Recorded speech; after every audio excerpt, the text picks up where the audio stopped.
이 시간에 우리에게 주신 하나님의 말씀, 로마서 8장 31절로 39절의 말씀입니다. 신약성경 로마서 8장 31절로 39절의 말씀입니다.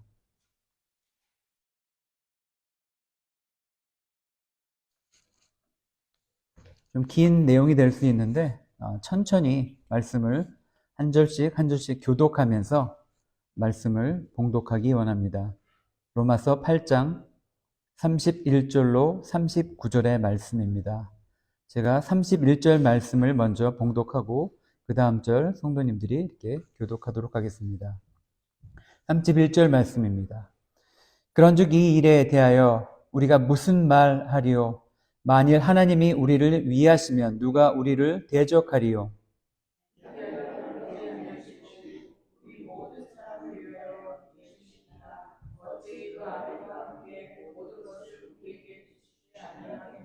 누가 능히 하나님께서 택하신 자를 고발하리요? 의롭다 하신 이는 하나님이시라.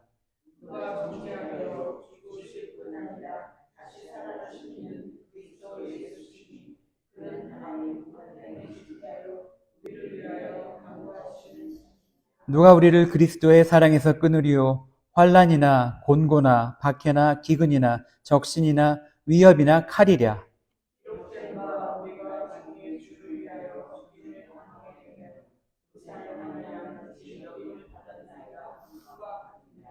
그러나 이 모든 일에 우리가 사랑하시는 이로 말미암아 우리가 넉넉히 이기느니라.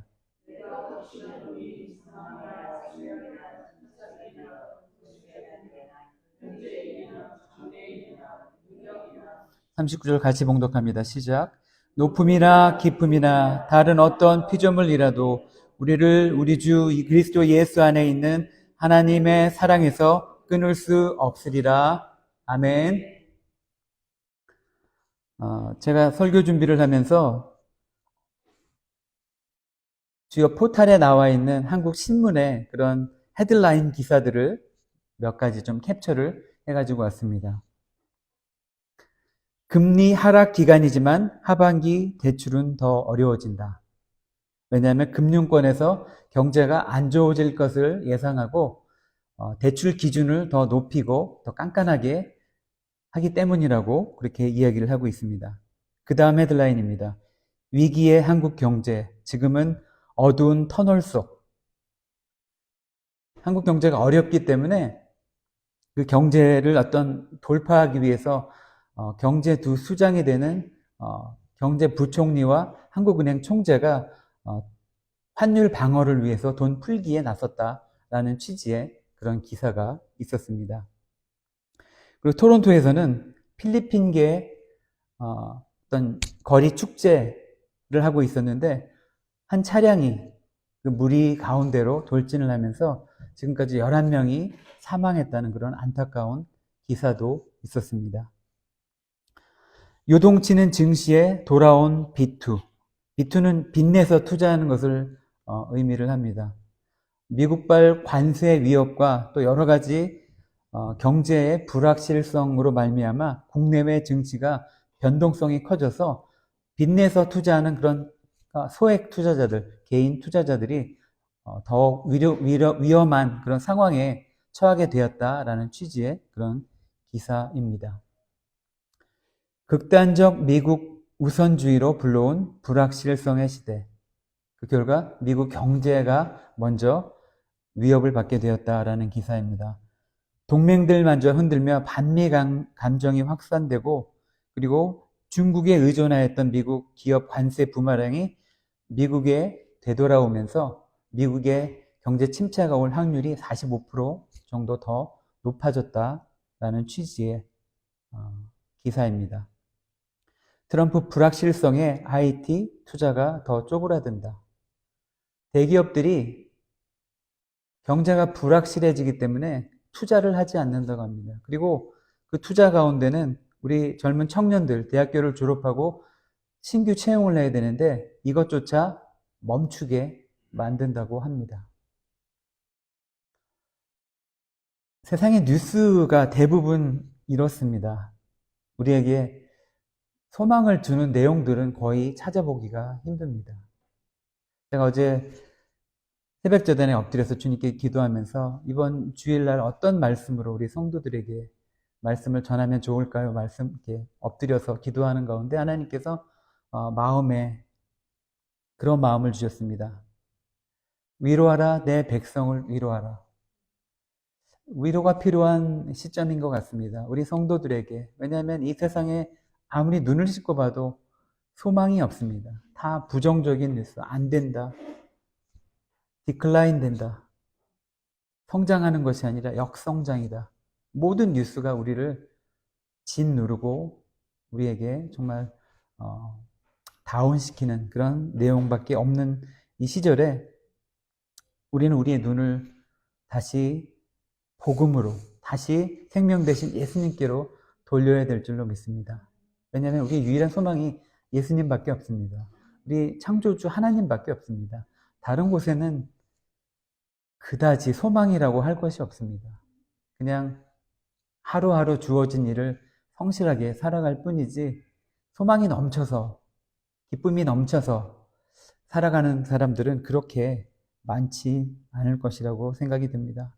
오늘 읽은 말씀을 통하여서 우리가 리바이벌 됐으면 좋겠습니다. 새 소망을 얻기 원합니다. 하나님께서 어떤 인텐션으로 우리에게 주신 말씀처럼 이 말씀이 우리에게 위로가 되었으면 좋겠습니다. 왜냐하면 이 말씀은 우리가 누구인지를 다시 한번 알려주는 말씀입니다. 아무리 불확실한 경제 상황 속에서도, 아무리 불안정한 미국, 세계 경제, 정치 상황 가운데서도 변하지 않고 흔들리지 않는 그 진리의 말씀, 그리고 우리가 주님 안에 누구인가에 대한 그런 언약의 말씀, 이것은요 변하지 않습니다. 하나님이 우리를 창세전부터 택정하셨고 자녀로 부르셨고 여태까지 이끌어 오셨습니다. 우리의 인생 돌아보면 모든 것이 주님의 은혜인 줄 믿습니다. 그래서 오늘 이 말씀을 통하여서 정말 끊을 수 없는 하나님의 사랑을 우리가 다시 한번 확인하고 또 세상을 넉넉히 이길 소망을 가지는 그런 시간을 갖고자 합니다. 첫 번째 말씀 31절 말씀입니다. 하나님이 우리 편이라고 말씀을 하십니다. 하나님이 우리의 편이시라면 누가 우리를 대적하겠냐 말씀을 하고 계십니다. 그런즉 이 일에 대하여 우리가 무슨 말 하리요?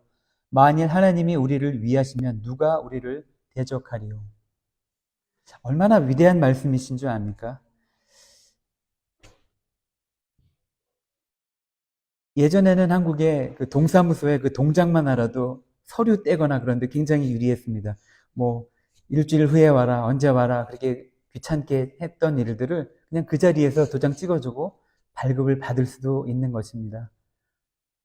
만약에 어떤 사람이 미국의 대통령을 개인적으로 안다면 어떨까요? 미국의 대통령은 정말 막강한 힘을, 권력을 가지고 있는 사람입니다. 근데 그 미국의 대통령보다 훨씬 높으신 하나님, 창조자 하나님, 역사의 주관자 하나님, 하나님이 우리 편이시라면요, 우리는 두려울 게 없는 사람들입니다. 우리가 이 아이덴티티를 잊어버리고 살면 안 됩니다. 마귀는 끝까지 우리를 속이려고 합니다. 너는 아무것도 아니다. 당신 같은 게 집사냐, 당신 같은 게 뭐 장로냐, 당신 같은 게 목사냐, 우리를 험담하고 하나님과의 관계에서 끊어뜨리려고 부단히 노력을 합니다. 그렇지만 바뀌지 않는 사실 한 가지는요, 하나님이 우리 편이시라는 것입니다. 하나님이 독생자 아들을 주시기까지 우리를 택정하셨고 우리의 이름을 아시고 우리와 함께 동행하고 계시다는 그 사실은 변하지 않는 것입니다. 하나님이 우리 편이면 누가 우리를 대적하겠습니까? 이 말씀은 로마서 5장부터 8장까지 하나님께서 우리를 위해 행하신 모든 구원의 역사를 결론 짓는 선언과 같은 말씀입니다. 하나님이 우리 편이시라면 이 세상의 어떤 세력도 어떤 고난과 어떤 정죄도 우리를 넘어뜨릴 수 없다라는 것입니다. 우리 인생에 수많은 난관들이 있습니다. 어려움이 있습니다. 인생에 이렇게 문제가 없다면은 어쩌면 아무도 하나님을 찾지 않을 수도 있습니다. 그렇지만 우리에게 크고 작은 문제들과 난관들, 어려움 가운데서 우리는 고통 가운데 하나님을 찾고 하나님께 의지하고 하나님께 기도하게 되는 것이 하나님의 어떤 섭리인 줄로 믿습니다. 삶의 어려움 가운데 마귀가 주는 그런 부정적인 생각으로 말미암아 우리 스스로를 낮게 보고 여전히 죄인으로 보고 나 스스로를 예수님께서 십자가에서 죄를 감당하셔서 이제는 더 이상 죄의 종이 아닌데 이제는 주님의 종인데 여전히 죄의 종쯤으로 그렇게 스스로 여겨버리는 순간들이 있습니다. 이것에 속지 말아야 될 줄로 믿습니다. 예수 그리스도를 통해서 우리는 하나님의 자녀가 되었습니다. 우리 구주 예수님의 형제 자매가 되었습니다. 놀라운 약속입니다. 하나님이 우리 편이십니다. 우리가 어깨를 움츠러들 필요가 없는 것입니다. 아무리 경제가 어렵더라도 하나님께서 우리 먹여 살리시고 우리에게 공급하실 그 은혜와 자비는 충분하십니다. 하나님을 의지하시기 바랍니다. 두 번째 말씀입니다. 32절 말씀. 자기 아들을 아끼지 아니하시고 우리 모든 사람을 위하여 내주시니가 어찌 그 아들과 함께 모든 것을 우리에게 주시지 아니하겠느냐. 하나님이 우리를 얼마나 사랑하셨든지 정말 하나밖에 없는 하나님의 아들 독생자 예수님을 우리를 위해서 아낌없이 내어주셨습니다. 이 세상에 이보다 더 큰 사랑은 없습니다.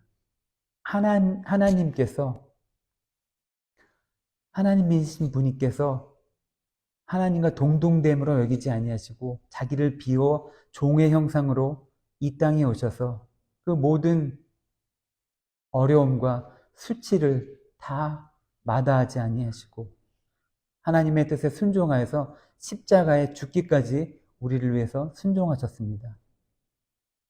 이 구원의 모든 계획을 하신 분께서 하나님이십니다. 이 구원을 역사하시고 이뤄가시는 분이 하나님이십니다. 하나님께서 독생자 예수님을 우리에게 주신 분께서 무엇이든 안 주시겠습니까? 우리가 받지 않은 것은 구하지 않았기 때문입니다. 우리가 구했지만 얻지 못하는 것은 정욕을 위해서 잘못 구하였기 때문입니다.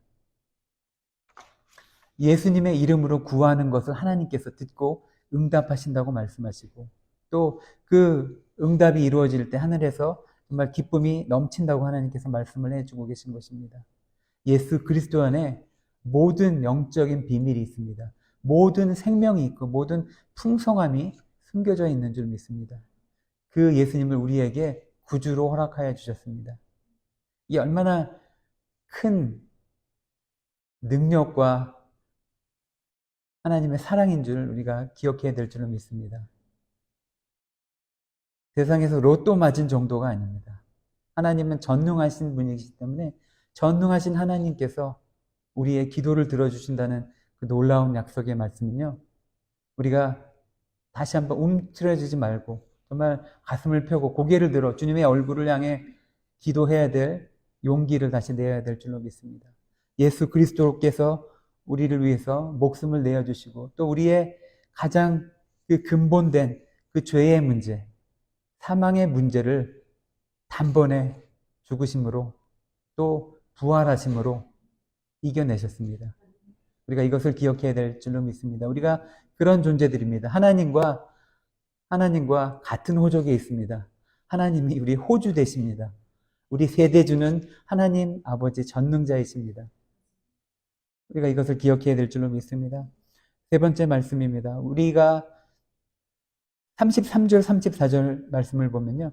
감히 누가 우리를 고발하고 정죄할 수 있는가에 대해서 말씀해 주고 계십니다.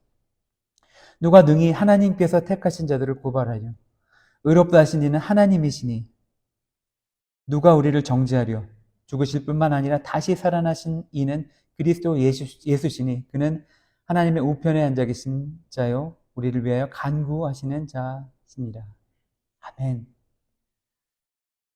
이 말씀에 모든 것이 다 들어가 있습니다. 하나님께서 우리를 택정하시고 예수 그리스도를 통하여서 죄 사하셨습니다. 우리를 의롭다 칭하여 주셨습니다. 하나님께서 그렇게 재판장 되신 하나님께서 그렇게 선포하시는데 감히 누가 정죄를 할 수 있겠습니까? 한국의 검사들, 한국뿐만 아니라 모든 검사들에게 막강한 능력이 있습니다. 그것이 무엇이냐면 법에서 보장하는 공소권이 있는 것입니다. 어떤 사람에게 이런 죄가 있다고 고발할 수 있는 것입니다. 그들에게 어떤 죄를 물을 수 있는 그런 권리가 있는 것입니다. 근데 만약에 그 검사가 그 죄에 대해서 프로스큐트하지 않는다면 아무도 그를 정죄할 수 없게 되는 것입니다. 그래서 어떤 비리로서, 검찰의 비리로서 자기 친척들이 잘못한 거에 대해서 고발하지 않는 그런 일이 문제가 되기도 합니다. 그런데 하나님께서 재판장 되시고 의로운 하나님께서 우리의 재판장이 되시고 또 그 아들을 통해서 우리를 죄 없다 이미 선포하셨기 때문에 그 누구도 우리를 정죄할 수 없습니다. 우리를 재판장으로 끌고 갈 수 있는 검사가 없어진 것입니다. 누구를 통해서요? 예수 그리스도를 통해서. 이것이 얼마나 우리를 자유케 하는지를 모릅니다. 우리가 자유롭게 죄 질 수 있다는 얘기가 아닙니다. 우리가 은혜로 죄 씻음 받았기 때문에 이제는 더 이상 더 은혜를 더하기 위해서 죄를 질 수는 없는 것입니다. 왜냐하면 우리는 어떻게 우리가 죄 사함을 받았는지를 기억한다면 예수님께서 그 죄 없으신 분께서 우리를 위해서 십자가를 지시는 그 치욕과 고통을 감당하셨다는 것을 우리가 기억한다면 그것을 믿는 신자라면은 우리는 더 이상 죄를 지면서 죄의 종이 될 수는 없는 것입니다. 우리를 위해서 죄 사하신 주님의 종이 되어서 의의 종이 되어야 되는 것입니다. 주님이 이끄시는 대로 그 과거로부터의 모든 정죄, 그것을 치워주신 하나님. 그 하나님께 충성해야 될 줄로 믿습니다. 하나님께서는요, 우리에게 이런 특권을 허락하셨습니다. 예수님께서 십자가에 죽으시고 부활하셨을 뿐만 아니라 지금은 하나님의 우편에서 우리를 위해서 중보하고 계십니다. 우리를 위해서 중보하시는 하나님. 우리를 위해서 말할 수 없는 탄식으로 우리를 위해서 중보하시는 우리 성령님과 우리 예수 그리스도가 우리에게 계시기 때문에 우리는 이 땅 가운데서 낙심하지 말아야 됩니다. 아무리 경제 상황이, 아무리 나의 개인사가 복잡할지라도 그것은 더 이상 문제가 되지 않습니다. 그보다 더 크신 하나님, 그 문제의 해결점이 되신 하나님, 그 문제의 답을 가지고 계신 하나님이 우리에게 있기 때문에 우리는 낙심하지 말아야 됩니다. 우리가 믿음으로 주님을 더 구하고 주님께 나아가야 될 줄로 믿습니다. 네 번째 말씀입니다. 누가 우리를 그리스도의 사랑에서 끊으리요. 35절에서 이렇게 말씀을 하고 있습니다. 누가 우리를 그리스도의 사랑에서 끊으리요. 환난이나 곤고나 박해나 기근이나 적신이나 위험이나 칼이랴. 우리 인생의 모든 어려움과 고난, 때로는 박해, 또 우리 스스로의 부족함, 여러 가지 위험 상황 가운데서도 그런 위기들이 우리를 그리스도의 사랑으로부터 끊을 수 없습니다. 십자가의 사건은 이미 역사적으로 끝난 사건입니다. 예수님께서 십자가 사건을 마무리하시면서 다 이루었다 말씀을 하십니다. 우리의 죄값을 다 pay for 하셨다고 말씀하시는 것입니다. 우리의 모든 그 빚이 pay off 됐다고 하는 것입니다. 우리는 더 이상 빚진 자가 아닙니다. 예수 그리스도로 말미암아 우리는 debt free가 된 줄로 믿습니다. 더 이상 죄의 종이 아니라 주의 종이 된 줄로 믿습니다.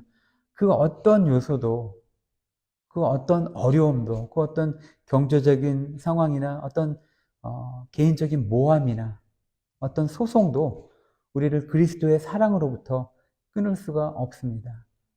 우리 믿는 자의 특성은 무엇이냐면요, 그런 환난이 올 때마다, 인생의 어려움이 올 때마다 주님께 더 나아가게 되는 것입니다.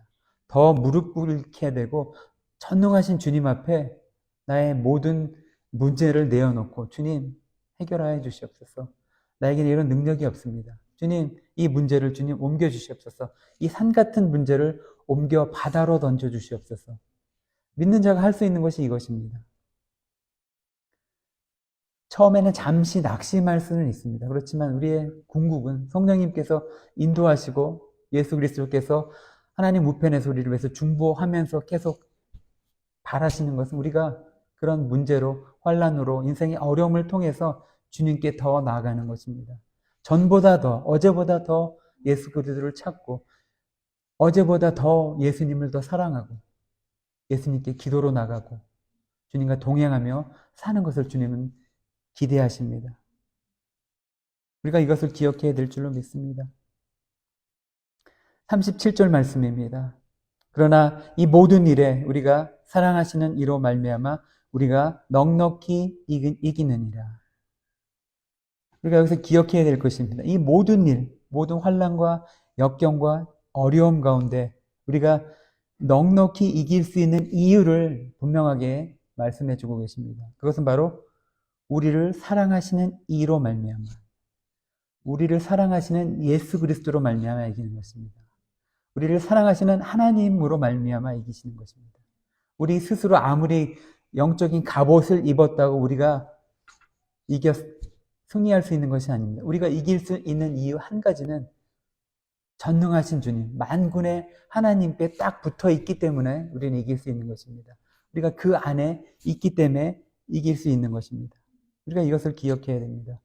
우리는 아무것도 아닙니다. 우리는 정말 주님께 은총을 받은 자입니다.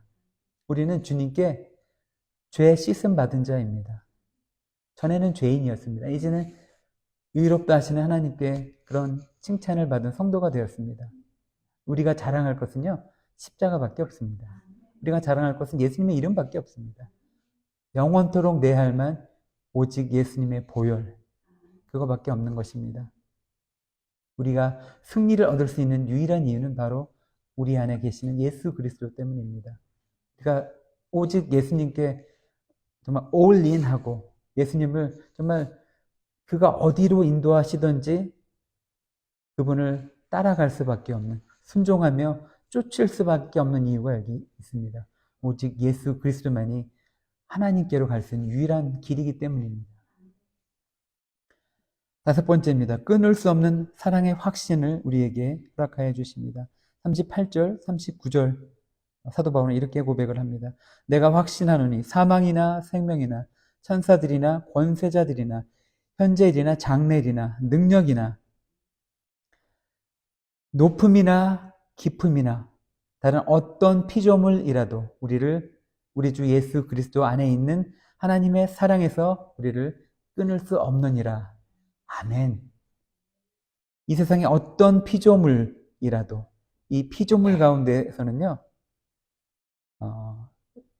앞으로 나타날 예수님을 대적할 적그리스도 있을 것이고 또 이 피조물 가운데서는 사탄도 있을 것입니다. 사탄은 잠깐 권력을 누릴 뿐이지 피조물인 것입니다. 그것을 이야기하고 있는 것입니다. 어떤 사망이나 생명이나 천사들이나 권세자들 중에 이 원수 마귀가 있는 것입니다. 우리에게 큰과 같은 존재일지 모르겠지만 하나님의 피조물에 불과합니다. 하나님께서 말씀하시면 안개처럼 사라지는 존재라는 것을 기억해야 됩니다. 우리가 사단 마귀를 대적해서 이길 수 있는 이유는 예수 그리스도의 보혈이 우리에게 발라져 있기 때문입니다. 우리가 예수님과 동행하고 있기 때문입니다. 예수님이 내 안에, 내가 예수님 안에 살고 있기 때문에 우리는 원수 마귀를 예수님의 이름으로 대적할 수 있는 것입니다. 그때 승리가 있는 것입니다. 이것을 말씀으로 확정해주고 계신 것입니다. 현재일이나 장래일이나 어떤 능력이나 높음, 그 어떠한 것도 하나님의 사랑을 우리에게서 끊을 수 없다라고 하는 확정의 말씀을 우리가 기억해야 됩니다. 이 말씀을 붙들어야 될 줄로 믿습니다. 우리가 이 모든 약속의 말씀들에 단 한 가지의 조건이 있습니다. 성경은 무조건 약속을 퍼주는 책이 아니라 조건적 언약입니다. 이 모든 말씀의 필요 충분 조건은 무엇이냐면은 in Christ, 예수 안에 있을 때, 이것이 전체 로마서의 주제이기도 합니다. 우리가 과연 예수 안에 있는가? 그렇지 않은가? 우리가 예수 안에 있지 않다면은 어쩌면은 그냥 희망사항이 될 수 있습니다. 이 모든 말씀들이 우리와 상관없는 말씀이 될 수도 있습니다. 제가 아는 어떤 분이 크레딧 카드를 하나 오픈했는데, 크레딧 카드를 오픈하면은 10만 포인트에 포인트를 준다고 써 있어가지고 크레딧 카드를 사인업을 했는데, 이 10만 포인트가 들어오지를 않는다고 컴플레인하는 것을 봤습니다. 파인 프린트를 보셨나요? 그런 계약 조건을 보셨냐고 물어봤습니다. 그 계약 조건에는 3개월 안에 몇천 불의 돈을 써야지 10만 포인트가 들어온다, 그렇게 써 있었습니다. 이 계약 조건이 이 성경에도 기록되어 있습니다. 예수 그리스도 안에 있는지 우리가 그것을 확인해야 되는 것입니다. 예수 안에 있다라는 것은 무엇인가요? 그분의 뜻을 쫓아 사는 것입니다. 예수 안에 있다라는 것은 무슨 뜻인가요? 우리가 예수님을 주님으로 모시고 산다는 의미입니다.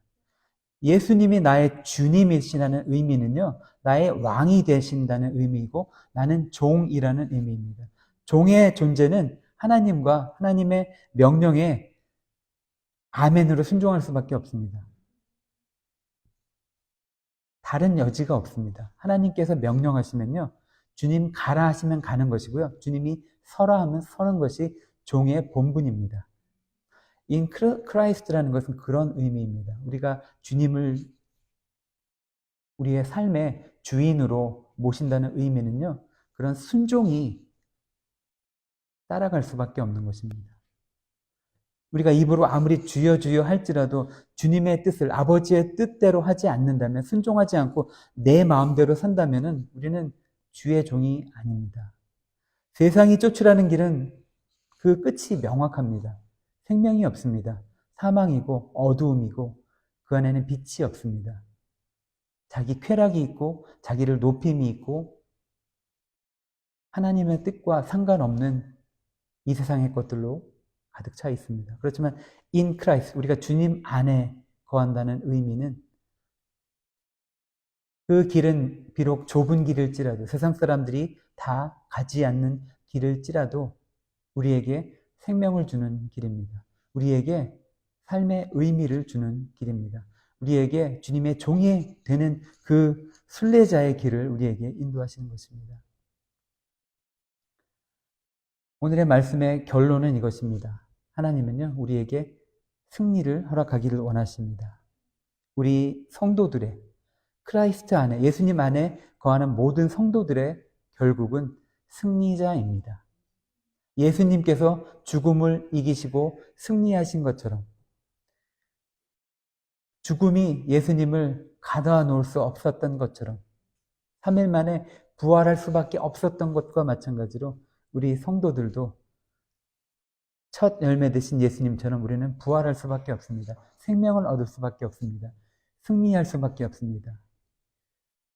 끝에 웃는 자가 진짜 웃는 자입니다.